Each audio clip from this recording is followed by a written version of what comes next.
Hi welcome back. Day 8 of my weight loss journey. இன்றைக்கி என்னோடய wait 81.2. நேற்றை விட வெயிட் ஜாஸ்தியாக இருக்குது. வெயிட் லாஸ் ஸ்டார்ட் பண்ண உடனே கொஞ்சம் கடகடன் வெயிட் கம்மியாகிற மாதிரி இருக்கும். அதுக்கப்புறம் ஸ்லோ டவுன் ஆகிடும். அதை பற்றி கவலைப்பட தேவையில்லை. நம்ம எஃபர்ட் போடுறத பண்ணிக்கிட்டே இருக்கணும். இன்றைக்கி ஸ்மூதிக்கு மாதுளம்பழம், கிரேப்ஸு, சிக்கு, ஆப்பிள், டேட்ஸு, ஃபிக்கு எல்லாமே எடுத்திருந்தேன்.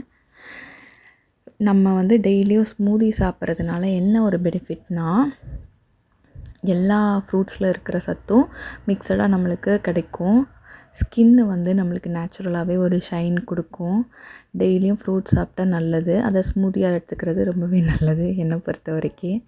ஸ்மூதி சாப்பிட்றதுக்கு ஒரு ரீசன், அவ்வளோதான். ஸோ இன்றைக்கி பிரேக்ஃபாஸ்ட் இந்த ஃப்ரூட்ஸ் எல்லாம் போட்டு ஸ்மூதி அடித்து பிரேக்ஃபாஸ்ட் சாப்பிட்டாச்சு.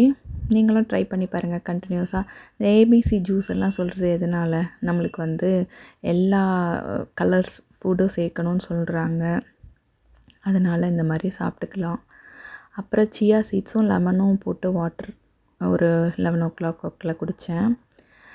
விட்டமின் சி ஏதாவது ஒரு ஃபார்மில் நம்ம எடுத்துக்கிறது நல்லது.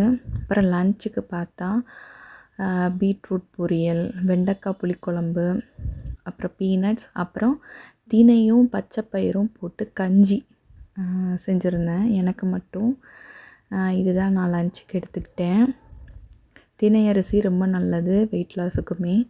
முருகருக்கும் பிடிச்சது தினை கஞ்சி இன்றைக்கி. அப்புறம் நைட்டு டின்னருக்கு சாலட், வெஜ் ஸ்டீர் ஃப்ரை அப்படின்னு சொல்லலாம். காலிஃப்ளவர், கார்ன், கேப்சிகம் எல்லாம் போட்டு, பச்சை பட்டாணி எல்லாம் போட்டு லைட்டாக டாஸ் பண்ணி எடுத்துகிட்டு லைட்டாக மசாலா மட்டும் போட்டுட்டு சாப்பிட்டாச்சு. குக்கும்பரும் வச்சு சாப்பிட்டாச்சு. அதுதான் டின்னர்.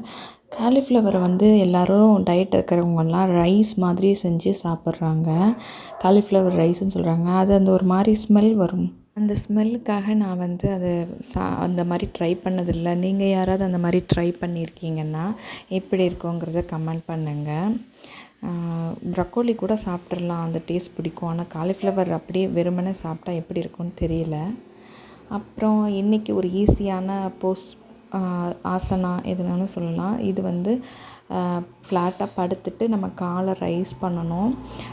நம்மளுக்கு சப்போர்ட் தேவைன்னா நம்ம வால் பக்கத்தில், சுவர் பக்கத்தில் படுத்துட்டு கூட காலை அப்படி தூக்கி வச்சிட்ருக்கலாம். இது ஒரு 10 minutes பண்ணால் லோயர் அப்டமன் நல்லாவே ஷ்ரிங்க் ஆகும். நல்ல எஃபெக்டிவான போஸ்டர் இது. வெயிட் குறையிறது ஸ்லோ டவுன் ஆயிடுச்சு. அதனால் நம்ம இன்னும் நிறைய எஃபர்ட் போட வேண்டியது இருக்கும் நாளையிலேருந்து. இவ்வளோ நேரம் வீடியோ பார்த்ததுக்கு ரொம்ப thank you. Keep supporting, keep motivating. Take care. பாய்.